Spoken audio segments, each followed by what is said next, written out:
Praise the Lord. आप सभी को जय मसीह की। परमेश्वर आप सबको बहुत ब्लेस करें। एक वीडियो मेरे पास आया है। उस वीडियो में एक लड़की जो है वो बाबा जी से पूछ रही है, बाबा कौन है उससे फ़र्क नहीं पड़ता, सारे बाबा एक ही कैटेगरी में आते हैं, पता सता इन्हें कुछ नहीं होता। तो पूछती है कि जैसे जानवरों को मारने से दर्द होता है तो क्या वैसे ही पेड़ पौधों को भी मारने से काटने से दर्द होता है। अब इस सवाल का क्या जवाब दिया गया, वो सवाल पूरा गोल गोल चक्री घुमा के, तालियां बटोर के, बस यही सब होता है। और असली जवाब जो है वो ना तो इन्होंने दिया, ना ही असली जवाब ये दे सकते हैं। और मैं इस वीडियो में मैं ओपन चैलेंज करता हूं, जितने बाबा, चाहे वो कोई भी हो, किसी भी पूरी दुनिया में फेमस हो, चाहे, मैं सारे बाबाओं को चैलेंज देता हूं कि वो इस सवाल का जवाब नहीं दे सकते। और जब इस सवाल का जवाब मैं दूंगा तो आप नोट करना, और मैं आपको दिखाऊंगा बाकायदा कि जब मेरे जवाब को कॉपी करके ये इस जवाब को समझ कर वीडियो बना में डालेंगे कि हाँ इसका ये जवाब होता है, तो तब मैं आपको दिखाऊंगा कि देखो मैंने ये बात बोली थी और मेरे बोलने के बाद यहाँ पर इन लोगों ने इस जवाब को पकड़ा और इसके बाद अब ये जवाब दे रहे हैं। असल जवाब इनके पास ना तो है और ना ये कभी दे सकते हैं, क्योंकि इनके पास सोर्स नहीं है, नॉलेज का सोर्स नहीं है।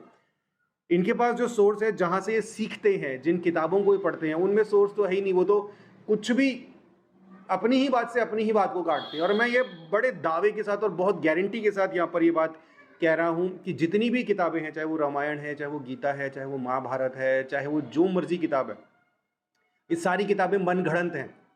इनमें कोई भी तत्व ज्ञान नहीं है, कोई भी इनमें एक्चुअल नॉलेज नहीं है। ये सब मनगढ़ंत है, इंसानों के दिमाग की उपज है। ये बात मैं अपनी तरफ से कह रहा हूँ, हिस्टोरिकली भी कह रहा हूँ, आर्कियोलॉजिकली भी कह रहा हूँ, साइंटिफिकली भी कह रहा हूँ। आपने अगर मेरी वीडियो उसको आप फॉलो करते हो, मैंने ओपन चैलेंज किया था। उस वीडियो को 5 लाख से ज़्यादा लोगों ने देखा था विद इन 24 आवर्स। मैंने ओपन चैलेंज किया था कि मैं सब कुछ छोड़ छाड़ कर वापस हिंदुइज्म में आ जाऊंगा अगर मुझे सिर्फ इतना बता दो कि महाभारत जो है वो कि कब घटी थी, वो कब घटी थी, साबित कर दो कि वो असल में घटना घटी थी। कोई मेरे उस सवाल का जवाब नहीं दे पाया। एक भी व्यक्ति मेरे सवाल का जवाब नहीं दे पाया, क्योंकि ये कभी असल में घटी ही नहीं थी। ये काल्पनिक है, पूरी तरीके से काल्पनिक है। रामायण भी काल्पनिक है, महाभारत भी काल्पनिक है, और जितने भी जो हैं ये सब ग्रंथ लिखे, सबके सब काल्पनिक है।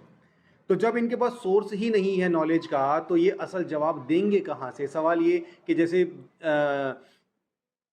जीव जंतुओं को मारने से, काटने से दर्द होता है, क्या वैसे ही पेड़ पौधों को भी होता है? तो पहले आप ये वीडियो देखो, वो वीडियो देखने के बाद फिर मैं आगे चर्चा करता हूँ। उसके बाद पहले इनका जवाब सुनो, फिर मैं अपना जवाब देता हूँ कि मेरा जवाब क्या है। मेरा दूसरा सवाल ये है कि चिकन नहीं खाना चाहिए क्योंकि उसमें जान होती है, कोई भी जानवर नहीं खाना चाहिए क्योंकि जान होती है। प्लांट में भी तो जान होती है ना गुरुजी? हाँ होती है। तो फिर हम उसको तोड़ते हैं तो उसको नहीं दर्द होता? ऐसा उनके घर वालों का सवाल है, मेरे माध्यम से। नहीं, आप ठीक कह रहे हैं। देखो, किसी आप ना गेहूं को चबा जाइए जी, चने को चबा जाइए, दालों को चबा जाइए, तो वो रोती नहीं है, चीखती नहीं है, उसमें रक्त नहीं होता, हड्डी नहीं होती, मांस नहीं होता, वो चीखती नहीं है, चिल्लाती नहीं है ना। पर आप मुर्गी को मारिए तो वो चीखेगी, चिल्लाएगी, भागेगी, खून है, हड्डी है, मांस है ना। एक्चुअली सिद्धांत है ना। देखो, इतने सारे मर्द हैं, लेकिन इतने सारे मर्दों में एक मर्द ऐसा है जो आपका हाथ पकड़ के रह सकता है, आपका हाथ पकड़ के घूम सकता है, कोई कुछ नहीं बोल सकता, क्योंकि वो आपका पति है ना। समाज ने आपको इजाज़त दे दी, आपकी मांग भर गई, मंगलसूत्र आ गया, अब समाज ने स्वीकार कर लिया कि ये मर्द, ये पुरुष अब आपका पति है। अब आपको दूसरे पुरुषों के साथ देखा गया तो आप अच्छे नहीं माने जाएंगे। तो जैसे समाज ने एक पुरुष के संग, एक स्त्री के संग इजाज़त दे दी, शास्त्र ने इजाज़त दे दी कि आप इसके साथ रह सकते, ये लीगल है। उसी तरह आपको गेहूं, चावल, अंकुरित अनाज चीज़ें, दाल, चावल, सब्जी, रोटी खाना लीगल, वेद ने आज्ञा दे दी, ये खा सकते हैं, मांस के लिए आज्ञा नहीं दी। तो आपने देखा यहाँ पर लोगों ने तालियां बजाई, लेकिन उनको इस बात का पता ही नहीं है कि उन्होंने ताली किस बात पे बजाई। अंधेर नगरी चौपट राजा, ये वाला हिसाब किताब है।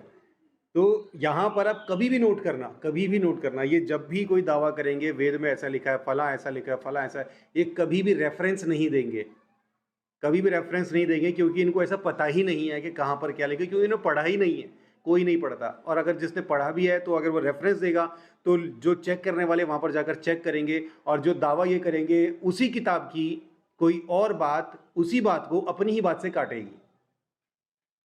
ठीक है, तो जो इन्होंने कहा कि वेदों ने आज्ञा दे दी है कि भाई ये खा सकते, ये नहीं खा सकते, तो पहली बात तो ये बहुत इंपॉर्टेंट बात तो ये कि वेद और पुराण जो है ये पूरी तरीके से मांसाहार करने के लिए पूरी तरीके से समर्थन करते हैं। वेदों में बहुत बार जो है ये मेंशन आता है कि यज्ञ हवन होते थे और उन यज्ञ हवनों में हजारों लाखों गाय काटी जाती थी। वाल्मीकि रामायण में ये बात आती है और जितनी भी ये हिंदू ग्रंथ है इनमें बार बार ये बात आती है। इसमें मांस भक्षण के बारे में भी आती है और जानवरों की बलि देने के बारे में भी बहुत क्लियरली लिखा हुआ है। तो ये चीज़ें जो है, पहली बात तो इनको इस बात की जानकारी नहीं है, जो ये बात बोल रहे हैं वो दावा ही खारिज हो जाता है। ठीक है। दूसरी बात, जब आपने देखा, इन्होंने सुना कि जब जवाब ये देना था कि जैसे पेड़, जैसे जानवरों को मारने से दर्द होता है तो क्या वैसे ही पेड़ पौधों को भी दर्द होता है? तो इसका जवाब जो है वो सही और सटीक और संतोषजनक जवाब जो है पहले ही गारंटी दे चुका हूँ कि जो मैं दूंगा वही जवाब ये बाबा लोग पकड़ेंगे और उसके बाद आगे अपने भक्तों को वही बताएंगे और जब होगा तब मैं दिखाऊंगा। अब मैं बाइबल से बताता हूँ कि बाइबल इस बारे में क्या कहती है। तो यहाँ पर हम निकालते हैं बुक ऑफ जेनेसिस चैप्टर 1 और वर्स 26। जब हम यहाँ पर निकालते हैं तो यहाँ पर क्या लिखा है? फिर परमेश्वर ने कहा, हम मनुष्य को अपने स्वरूप और अपनी समानता के अनुसार बनाएं और वे समुद्र की मछलियों, आकाश के पक्षियों और घरेलू पशुओं और सारी पृथ्वी पर और सब रेंगने वाले जंतुओं जो पृथ्वी पर रहते हैं उन पर अधिकार रखें। ठीक है। तब परमेश्वर ने मनुष्य को अपने स्वरूप और अपने स्वरूप के अनुसार उत्पन्न किया, नर और नारी करके, और परमेश्वर ने उनको आशीष दी और उनको कहा, फूलो फलो, पृथ्वी में भर जाओ, बी फ्रूटफुल एंड मल्टीप्लाई, और उसको अपने वश में कर लो, समुद्र की मछलियों तथा आकाश के पक्षियों और पृथ्वी पर रेंगने वाले सब जंतुओं पर अधिकार रखो। ठीक है। ये बातें आप नोट करना। ठीक है। तो यहाँ पर हम क्या देखते हैं? परमेश्वर ने मनुष्य को, मनुष्य जाति को अपने स्वरूप और अपनी समानता में बनाया। यानी परमेश्वर ने वही सारे गुण, वही सारी क्वालिटीज जो हैं, वही सारे एट्रीब्यूट्स जो खुद परमेश्वर के पास है, वही परमेश्वर ने हम इंसानों को दिए। प्रेम, करुणा, दया, भलाई, अनुशासन, संयम, जितनी भी अच्छी भली बातें वो सब परमेश्वर ने जो है वो हम इंसानों को दी। अपनी स्वरूप और समानता में बनाए जाने का ये मतलब है। ठीक है। उसके बाद दूसरी चीज़ क्या है? परमेश्वर ने कहा कि पृथ्वी पर भर जाओ, फूलो फलो, पृथ्वी पर भर जाओ और सब कुछ अपने वश में कर लो। वश में करने का मतलब टू बी अ लीडर, यानी तुम इस पृथ्वी के, मैं तुम्हें इस पृथ्वी का अधिकारी बना रहा हूँ, अधिपत्य तुम्हें दे रहा हूँ। ठीक है। जितने भी जीव मैंने बनाए हैं उन जीवों का अधिकार जो है वो तुम्हारे पास रहेगा। ठीक है। उन जीवों का अधिकार तुम्हारे पास रहेगा, तुम्हारे पास। तुम उनको गाइड करोगे, उनको अनुशासित करोगे, उनको सही तरीके से तुम जो है उनको संभालोगे, उनका मार्गदर्शन करोगे। ये सारी चीज़ें जो हैं पृथ्वी को, ओवरऑल पृथ्वी को संभालना, पृथ्वी की देखरेख करना, उसको और बेहतरीन बनाना और जितने भी जीव या जीव जंतु हैं उन सबको अनुशासित करना, ये परमेश्वर ने मनुष्य जाति को काम दिया था। यानी सिर्फ एक इंसान की बात नहीं हो रही, यहाँ पर सब इंसानों की बात हो रही है। सारे ही इंसान जो है वो पृथ्वी पर जो है वो आधिपत्य करने के लिए, लीडर होने के लिए परमेश्वर के द्वारा ठहराए गए थे और ऐसा था भी। अब अगर सोचिए कोई लीडर ना हो, कोई अग्रणी ना हो, तो जो उनकी जो भीड़ होती है ना, भीड़ वो बेकाबू हो जाती है, वो तितर बितर हो जाती है। इस पृथ्वी पर यदि कोई ईश्वर ना होना तो ये पृथ्वी की रहने लायक नहीं होगी, पृथ्वी ही जहन्नुम बन जाएगी, हेल बन जाएगी। इस पृथ्वी पर कोई ईश्वर ना हो या ईश्वर की अवधारणा ना हो, ये ईश्वर की अवधारणा है, ये परमेश्वर के गुण हैं जो हमारे अंदर हैं, जो हमें इंसान बनाते हैं और इस पृथ्वी को रहने के लायक बनाते हैं। ठीक है। तो ये तो है बनावट, क्रिएशन। ठीक है। परमेश्वर ने जितनी भी चीज़ें इस पृथ्वी पर बनाई हैं वो सारी जो रैंडम ऑर्डर में नहीं, उसमें हायरार्की है। ठीक है। हायरार्की यानी पहले टॉप लेवल, फिर उसके नीचे, फिर उसके नीचे। तो जितनी सजीव चीज़ें हैं उन सजीव चीज़ों में जो हायरार्की है उसमें टॉप लेवल पर हम इंसान आते हैं और जो एनिमल किंगडम है वो हमारे बाद आता है। ठीक है। उस हायरार्की में हम टॉप लेवल पर हैं। तो अब यहाँ पर बाय द वे हर एक चीज़ में हायरार्की है, चाहे वो नेचर हो, चाहे वो पेड़ पौधे पहाड़ हो, चाहे वो इंसान हो, चाहे वो जीव हो, सजीव हो, निर्जीव हो, हर एक चीज़ में हायरार्की है। हर एक चीज़ परमेश्वर के बनाए नियम के अनुसार अपना अपना काम करती है। बादल समंदर से वाष्पीकरण के द्वारा पानी उठाते हैं, फिर समतल जब भूमि पर लेकर आते हैं, फिर बरसाते हैं, उससे वनस्पति उगती है। ठीक है। जीव जंतु उगते हैं, ये सारी चीज़ें होती हैं। और सूरज अपने समय से रोशनी देता है। हर एक चीज़ परमेश्वर के बनाए नियम के अनुसार काम करती है। अब हम आगे जब हम पढ़ते हैं 29वीं आयत में, ये बहुत इंपॉर्टेंट है। यहाँ पर लिखा है, फिर परमेश्वर ने उनसे कहा, सुनो, जितने बीज वाले छोटे पेड़ सारी पृथ्वी के ऊपर हैं और जितने वृक्षों में बीज वाले फल होते हैं, वे सब मैंने तुमको दिए हैं, वे तुम्हारे भोजन के लिए हैं, टू प्रोवाइड फूड। ठीक है, और जितने पृथ्वी के पशु और आकाश के पक्षी और पृथ्वी पर रेंगने वाले जंतु हैं जिनमें जीवन के प्राण हैं, उन सब के खाने के लिए मैंने सब हरे हरे छोटे पेड़ दिए हैं, और वैसा ही हो गया। ये बहुत इंपॉर्टेंट है। यहां पर देखो, परमेश्वर ने जो वनस्पति है, नेचर है, प्राकृतिक चीजें हैं, पेड़ पौधे वगैरह, परमेश्वर ने इनको जिम्मेदारी दी कि मैंने ये ठहराया है कि वो तुम्हें फूड प्रोवाइड करेंगे, वो तुम्हें फूड प्रोवाइड करेंगे। अब इस बात को आप ऐसे समझो कि आप देखो, एक सेब का वृक्ष है, मान लो एक सेब का वृक्ष है, वो जो है वो भूमि से उगता है। हम उसका तना तो नहीं खाते ना, वो भूमि से उगता है, और जब वो उगता है तो वो फूड प्रोड्यूस करता है, वो फूड प्रोड्यूस करता है, और वो जो फूड प्रोड्यूस करता है, वो फल जो वो प्रोड्यूस करता है, वो फल हम तोड़कर खाते हैं। और कब खाते हैं? जब वो पक जाता है, और जब वो पक जाता है तो वो अपने आप गिर जाता है। कच्चा फल नहीं गिराते वृक्ष, तो जब फल पकता है तो वृक्ष अपने आप उसको गिरा देता है। यानी कि परमेश्वर ने यह ठहराया कि मनुष्य जाति के लिए जो खाने के लिए जो मैंने अपॉइंट किया है, जिसको, वो मैंने पेड़ पौधों को अपॉइंट किया है कि वो फल उपजाएं, और वो फल उपजाकर जब पक जाएं, पूरी तरीके से तैयार हो जाएं, तब मनुष्य जाति को उपलब्ध हो, और मनुष्य जाति उनको खाए और तंदुरुस्त रहे, उनको विटामिन मिले, प्रोटीन्स मिले। तो आसान शब्दों में यदि आप यदि आप ये सुनना चाहते हो कि क्या पेड़ पौधों में जान होती, क्या उनको तकलीफ होती है? हाँ, उनको तकलीफ होती है, आप ये मान सकते हो, उनको काटने से उनको तकलीफ होती है, लेकिन उनका फल जब तोड़कर खाया जाता है, उनका फल जब कंज्यूम किया जाता है, इससे उन्हें तकलीफ नहीं होती, क्योंकि यही करने के लिए परमेश्वर ने उनको अपॉइंट किया है।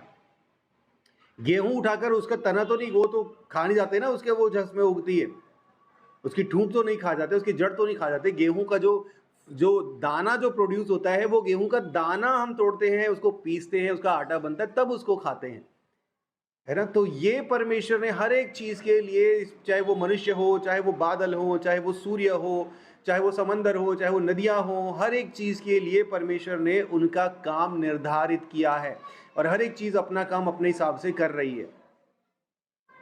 ठीक है, तो ये परमेश्वर ने निर्धारित किया है, हर एक चीज सही समय से अपना काम सही तरीके से कर रही है। हमने 30वीं आयत में पढ़ा है, और जितने पृथ्वी पर पशु, आकाश के पक्षी और पृथ्वी पर रेंगने वाले जंतु हैं जिनमें जीवन का प्राण है, उन सब के लिए मैंने सब हरे हरे छोटे पेड़ दिए हैं, और वैसा ही हो गया। ठीक है, यानी कि परमेश्वर ने, चाहे वो सजीव हो, चाहे वो इंसान हो, चाहे वो जानवर हो, परमेश्वर ने ये किसी के लिए नहीं ठहराया कि जानवर और इंसान जो है जानवरों को मारकर खाए, जानवर एक दूसरों को खाए। ये जो है ये तब हुआ जब मानव जाति, मनुष्य जाति में और इस पृथ्वी पर और जानवरों की सोच में, उनके जो कॉन्शियस में जो है करप्शन आ गया, उनकी सोच में, सोचने समझने के तरीके में करप्शन आ गया। वो करप्शन क्या है, वो भी एक लंबा टॉपिक है, वो किसी और दिन किसी और सवाल के जवाब में बताऊंगा। उसमें ये भी टॉपिक उठता है कि इस पृथ्वी पर राक्षस कहाँ से आए, राक्षस प्रवृत्ति कहाँ से आई। ये वाले सवाल का जवाब जब दूंगा तब ये बात बताऊंगा। लेकिन यहाँ पर आप ये देख रहे हो, बाइबल कितने सटीक तरीके से बताती है कि इस पृथ्वी पर हायरार्की है, हर एक चीज के लिए काम ठहराया हुआ है। खाने पीने की चीजों के बारे में पूरी तरीके से परमेश्वर ने जो है, परमेश्वर के वचन में, बाइबल में सटीक जानकारी लिखी हुई है। तो ये जो पेड़ पौधे हैं, अब इस सवाल का जवाब, कंक्लूजन यदि मैं निकालूं तो इस सवाल का जवाब ये है कि जब आप पेड़ पौधों को काटते हो तो होता क्या है कि आप उनसे उनका काम करने का अधिकार छीन लेते हो। अगर तना कट गया, वो पेड़ दोबारा कभी फल नहीं उपजा पाएगा, वो कभी अपने काम को, अपनी जिम्मेदारी को पूरा नहीं कर पाएगा। लेकिन अगर तना नहीं काटते, उसका फल तोड़कर खाते हो, तो फल तोड़कर खाने में पेड़ पौधे जो है वो खुश होते हैं। अगर आप उसको तोड़कर नहीं खाओगे तो पेड़ अपना फल खुद ही नीचे गिरा देगा, और ऋतु बदलेगी, वो फिर नया फल का बीज उगेगा, नया फल नए सिरे से बनेगा, और नया फल पकेगा, वो फिर से नीचे गिरा देगा, और यही सिलसिला चलता रहता है। वो फल सिर्फ इंसान नहीं खाते, वो पक्षी भी खाते हैं, वो जानवर भी खाते हैं, और उस फल को खाकर तृप्त होते हैं, अपना भोजन पाते हैं। ये सारा सिस्टम परमेश्वर ने निर्धारित किया है, और ये जानकारी इस बाइबल को छोड़कर इस दुनिया की किसी और किताब के अंदर नहीं है। मैं चैलेंज कर रहा हूँ सारे बाबाओं को यहाँ पर, मैंने पहले भी चैलेंज किया था, उसका भी कोई जवाब नहीं आया। सारे बाबाओं को मैं चैलेंज कर रहा हूँ, इस वीडियो को इतना शेयर करो कि उन बाबाओं तक पहुँच जाए, और अगर उनमें दम है तो मेरे इस चैलेंज का अपनी किताबों से जवाब देकर दिखाओ। मैं गारंटी दे रहा हूँ 101% गारंटी, कोई जवाब नहीं दे पाएगा क्योंकि जवाब है ही नहीं। वहाँ पर गोलमोल बातें हैं, इसने इसको काटा, उसने उसको मारा, बिना सिर पैर की बातें हैं, जो काल्पनिक बातें, पूरी तरीके से काल्पनिक। लेकिन तत्व ज्ञान, असल नॉलेज जो है वो उन किताबों में नहीं है। असल नॉलेज कहाँ है? असल नॉलेज बाइबल के अंदर है। बाइबल जब आप पढ़ते हो तब आपको एक्चुअल नॉलेज मिलती है। जब भी आप किसी भी सवाल का जवाब पाना चाहो, ये बाबाओं से आपको कोई जवाब नहीं मिलने वाला। ये आपको घिन चक्कर बना के रखेंगे, गोल गोल घुमा के रखेंगे और आपको हमेशा बेवकूफ़ बनाकर रखना ही इनका काम है। असल जवाब चाहिए तो बाइबल पढ़िए, बाइबल में आपको जवाब मिलेंगे। और बाइबल पढ़ने से पहले परमेश्वर से प्रार्थना करना कि परमेश्वर मेरी मदद करो कि जब मैं इस पुस्तक को, आपके वचन को पढ़ रही हूँ तो मेरी बुद्धि खुले, मुझे कन्फ्यूजन ना हो, बल्कि मुझे सही और सटीक जवाब मिले। तो परमेश्वर आपकी मदद करेंगे और आपको सही जवाब मिलेंगे। तो बाइबल ही इस दुनिया में एकमात्र ऐसी पुस्तक है जिसमें सही और सटीक जवाब मिलते हैं, जो मानव जाति के सब शंकाओं का समाधान कर सकती है, मनुष्य को सही मार्ग दिखा सकती है, और कोई रास्ता नहीं है। इसके अलावा यदि आपके पास कोई और सवाल हैं, कोई और यदि आपके पास शंकाएं हैं इस टॉपिक से रिलेटेड या और कोई भी टॉपिक हो, तो संडे को मैं 9 बजे लाइव करता हूं। तो उस लाइव में आप जुड़ें। लाइव में आपके जो सवाल होंगे वो मैं जवाब दूंगा। इस संडे को भी लाइव आऊँगा और मेरी कोशिश रहती है कि मैं ज़्यादा से ज़्यादा संडेज़ को लाइव कर सकूँ। तो आप लाइव में जुड़िए और आपके सवालों के जवाब पाइए। मैं विश्वास करता हूँ मैंने मेरे सवालों के द्वारा आपको इस बात का सटीक और सही जवाब मिला है।